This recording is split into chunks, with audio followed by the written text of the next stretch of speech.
Si vous appréciez la chaîne et aimeriez contribuer à son développement, utilisez le lien dans la description pour vos prochains achats sur Philibert. Bonjour tout le monde, aujourd'hui je vous présente les jeux à venir sur Kickstarter pour le début juillet. Premièrement, le 1er juillet, Mystic Monkeys sera lancé. Un jeu pour 2 joueurs et prendra environ 20 minutes. À tour de rôle, utilisez vos pouvoirs mentaux pour déplacer les singes de votre adversaire et récolter les pouvoirs mystiques que la jungle a à offrir. Surpassez votre adversaire au combat et capturez tous les singes de votre adversaire. Le 1er juillet, Dominion Games lancera Towers and Turrets, un jeu pour 2 à 5 joueurs et prendra environ 45 minutes. Votre but sera de construire les tours les plus hautes afin d'obtenir des points. Mais attention, on ne sait jamais quand une catastrophe peut survenir. Le 1er juillet, Steve Jackson lancera GURP Challenge, un système de role-playing. Le 2 juillet, Vesuvius Media lancera Catapult Kingdom, un jeu pour 2 à 4 joueurs et prendra de 20 à 30 minutes. Utilisez vos briques pour construire un château afin de fortifier vos troupes. À l'aide de votre catapulte, vous lancez des rochers pour tenter de détruire le château de votre adversaire et renverser ses troupes. Lorsque toutes les troupes d'une armée est renversée, la bataille est terminée. Le 2 juillet, Holy Grail lancera Rallyman Dirt. Après le succès de Rallyman GT, cette nouvelle édition fait maintenant un retour aux sources, en combinant le Rallyman original et son extension Dirt en un seul jeu. La nouvelle édition comprendra de nouvelles illustrations et des composants améliorés qui égalent la qualité de ceux de Rallyman GT, tout en incluant des mécaniques classiques telles que des sauts et des dérapages du jeu original.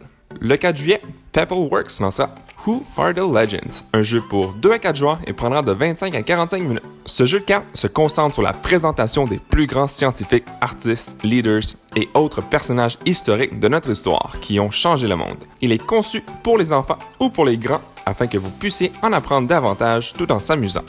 Le 5 juillet, Knights of North Round sera lancé, un jeu pour 2 à 6 joueurs et prendra de 10 à 20 minutes. C'est un jeu de cartes à thème médiéval où chaque joueur choisit une carte parmi 5 et les joue en même temps. Puis, le perdant perd des pierres précieuses en fonction de la quantité de dégâts infligés. Il prend le concept de roche, papier, ciseaux, mais changé en épée, bouclier et flèche. Le 7 juillet, Resonim lancera Surrealist Dinner Party, un jeu pour 2 à 4 joueurs et prendra de 35 à 50 minutes. Montrez vos prouesses d'hébergement et offrez à vos artistes et écrivains surréalismes préférés un excellent dîner. Mais cela pourrait être plus délicat que vous ne l'imaginez. Gardez vos invités heureux en leur servant de la nourriture qu'ils désirent, en gérant le drame entre eux et en les renvoyant chez eux au bon moment. Le 7 juillet, Mindclash Games lancera Perseverance Castaway Chronicles, un jeu pour 1 à 4 joueurs et prendra de 80 à 180 minutes. Le jeu présente les 2 premiers épisodes d'une série de jeux de stratégie de placement de dés de style euro. La saga sera composée de 4 épisodes, racontant l'histoire d'un groupe de survivants devenant une puissante civilisation sur une île hostile. Le 7 juillet, King Bean Studio lancera Roll Camera, The Filmmaking, un jeu pour 1 à 4 joueurs et prendra de 30 à 90 minutes. Vous êtes des producteurs de films et vous avez une dernière chance de réussir un film. Sinon, votre entreprise s'effondrera et vous ne travaillerez plus jamais dans cette ville. Vous devez utiliser les ressources à votre disposition pour produire ce film dans les délais et en respectant le budget. Vous assurez qu'il est de qualité suffisante et de donner un sens à l'histoire qui en résulte. Le 7 juillet, Bakersville Productions lancera The Original Sherlock Holmes and His Baker Street Irregulars, un jeu pour 1 à 4 joueurs et prendra de 30 à 45 minutes. Dans le jeu, les joueurs jouent le rôle d'enquêteurs de l'époque de Holmes, essayant de nettoyer les rues de Londres de tous ces méchants. Ce jeu de cartes drafting intègre une économie de dépenses avec des jetons appelés BSI afin d'acquérir des cartes de preuve qui sont ensuite utilisées pour arrêter les méchants, vous donnant ainsi des points de victoire. Le 7 juillet, Stone Blade Entertainment lancera Ascension Tactics Miniatures Deck Building Games, un jeu pour 1 à 4 joueurs.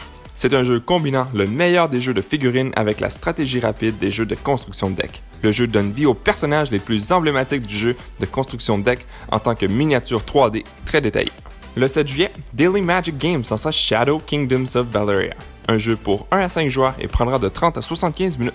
Vous êtes un gardien avide de destruction de Valeria. Vous devez déjouer les autres gardiens pour gagner le droit de commander une armée pour les royaumes des ombres. Visitez les sanctuaires sombres pour gagner de la magie, des pierres précieuses et de l'or pour alimenter votre machine de guerre. Commandez des monstres au combat pour conquérir les terres et gagner des points de victoire. Le 7 juillet, Crazy Like a Box lancera Relics of Rajavihara, un jeu solo qui prendra environ 20 minutes. Parcourez 50 niveaux d'aventures déroutantes, répartis sur 5 étages, chaque étage présentant de nouveaux défis et chaque niveau plus difficile que le précédent. Ensuite, une fois que vous aurez atteint votre ennemi juré et y avoir mis un terme, vous débloquerez un nouveau monde qui vous permettra de jouer un nombre infini d'aventures et vous pourrez participer à sa création. Le 7 juillet, AEG Games lancera Dead Reckoning et il sera intégralement disponible en français. C'est un jeu pour 1 à 4 joueurs et prendra de 90 à 150 minutes. Chaque joueur commande un navire et un équipage et cherche à amasser la plus grande fortune. Ils le font par le piratage, le commerce, la chasse au trésor et surtout la capture et le maintien du contrôle des îles inhabitées, mais riches en ressources de la région. Pour en savoir plus, vous pouvez regarder mes vidéos faites spécifiquement sur le jeu en cliquant sur le i en haut à droite. Le 14 juillet, Yum Nom Games lancera Top Tail, Get to Know Your Fellow Humans, un jeu pour 4 à 10 joueurs et prendra de 30 à 120 minutes. C'est un jeu de cartes où chaque carte a un sujet et avec chaque sujet, il y a une légende qui est destinée à susciter des idées de réponses au sujet et essayer de faire rire les joueurs. Votre but sera de rendre vos histoires le plus drôles possible. Le 14 juillet, Grail Games lancera Whale Riders, un jeu pour 2 à 6 joueurs et prendra de 30 à 45 minutes. Les joueurs parcourent d'un côté à l'autre des côtes glaciaires tout en achetant et en vendant autant de ressources que possible pour gagner l'argent nécessaire pour acquérir les meilleurs trésors. Le 14 juillet, Jiangxi Blood in the Banquet Hall sera lancé. C'est un jeu de RPG où des immigrants japonais gèrent un restaurant le jour et les esprits de Jiangxi la nuit. With a Smile and a Gun, un jeu mentionné auparavant, a été reporté au 14 juillet. Le 14 juillet, Shivers sera lancé, un jeu pour 2 à 4 joueurs et prendra de 30 à 60 minutes. The Shivers est autant pour les jeunes que pour les joueurs expérimentés. Le jeu n'a que quelques règles simples et il est semblable à une salle d'évasion dans la structure et la sensation, mais à une échelle beaucoup plus petite. Les joueurs peuvent se plonger immédiatement dans le mystère, découvrant la bonne voie à suivre à mesure qu'ils progressent. Le 14 juillet, Squashy Games lancera Harry's Place. Vous servirez un menu unique pour plaire aux monstres et s'assurer qu'ils aient bien mangé. The Night Cage, un jeu mentionné auparavant, a été reporté au 14 juillet. Le 14 juillet, Cryptozoic Entertainment lancera Steven Universe Beachapalooza Card Battling Game, un jeu pour 3 à 6 joueurs et prendra de 45 à 60 minutes. C'est votre chance de devenir un Steven et d'essayer de réunir le meilleur groupe et le meilleur public. Mais cela ne sera pas facile car les ruineurs de fête veulent saboter votre performance. Jouez bien vos cartes et votre groupe pourrait être le grand gagnant. Le 15 juillet, Games with Teats lancera Werewolf of River's Hand, un jeu pour 2 à 5 joueurs et prendra de 60 à 90 minutes. C'est un jeu léger à mouvement caché où un joueur joue le rôle d'un loup-garou blessé et d'autres joueurs le rôle des villageois qui ont l'intention de traquer le loup-garou qui harcèle leur village depuis des années. Et finalement, le 15 juillet, Crafty Games lancera Dollar for Donut, un jeu pour 2 à 4 joueurs et prendra de 30 à 45 minutes. C'est un jeu de placement de tuiles avec gestion des ressources et collection d'ensemble. Les joueurs achètent à tour de rôle des tuiles du plateau spécial et les placent sur leur tapis pour créer de délicieux beignes.